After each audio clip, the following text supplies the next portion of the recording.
A vibrant caravan snakes along the dusty road, a kaleidoscope of colors against the verdant meadows. The rhythmic sounds of pots, kettles, and creaking wheels create a symphony of travel. Don Gabriel, Duke of the Caravan, guides his people towards the distant promise of Colchester. Don Gabriel sits beside Rosario, her beauty a striking contrast against the dusty trail.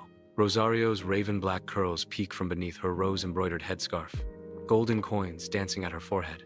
City children spot the caravan and race ahead, their shouts echoing through the streets to warn Colchester.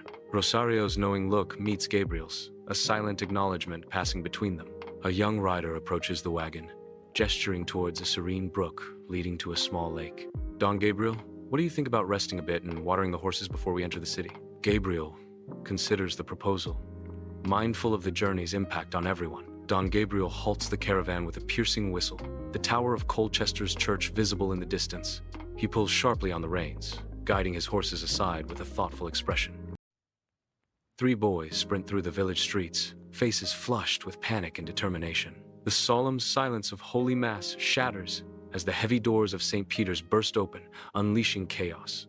Three boys rush in, their urgent cries cutting through the sacred space. Father Brown's calm demeanor falters as the boys shout, "Father Brown, the Tinker horses are coming!" A ripple of unease spreads through the congregation. Father Brown, visibly shaken, fights to regain control. His voice trembling, Father Brown asks, "How many wagons are there?" A curse escapes his lips. Damn it! Realizing his transgression, he makes the sign of the cross twice, seeking redemption. At the altar, Father Brown, his face burdened with worry, silences the sacred hymns. A hush falls over the congregation as he warns, "My dear parishioners, I must bring this Mass to an early close. I have a grave warning for you all. Beware the Tinkers," he proclaims. "They are not what they seem. Their trinkets, their so-called magical talismans, their fortune-telling, these are all deceptions," he cautions. "They offer bargains, but they steal more than just your money.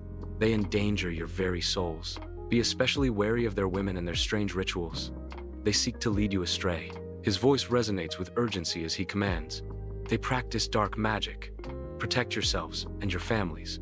Turn them away." Sounds of wagons and horses echo through the village as the congregation emerges from the church, their faces etched with fear. They stare down the road, anticipating the arrival of the Tinker wagon.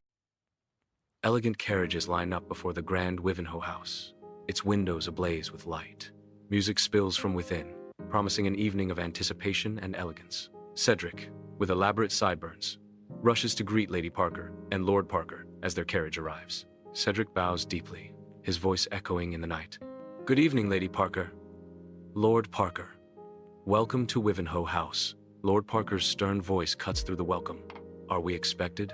Lady Parker enters the blue drawing room, her presence immediately commanding attention. Spotting Lady Kate, she rushes forward, her arms open in a gesture of warm welcome. "Oh, Lilian, my dear friend, how long it's been since I last saw you." "Oh my God, Kate. Kate Parker. You finally dared to return to good old England." Lord Chelmsford interjects with admiration. "And as far as I can see, your beauty has not lost a single spark of its brilliance over the years. Quite the contrary." Beside the serene lake, carriages form a circle as preparations for a countryside gathering begin. Amidst the sounds of nature, men lead horses to the water's edge, while women ignite a fire. Black kettles are placed over the flames, promising warmth and comfort as the day unfolds. In the valley, a musician picks up his violin, and music surges forth. The women run to the fire, skirts held high, ready to dance. Around the fire, skirts flutter, mimicking butterfly wings in the dance. Beneath the vast, starry sky, a fire crackles, casting a warm glow on the travelers.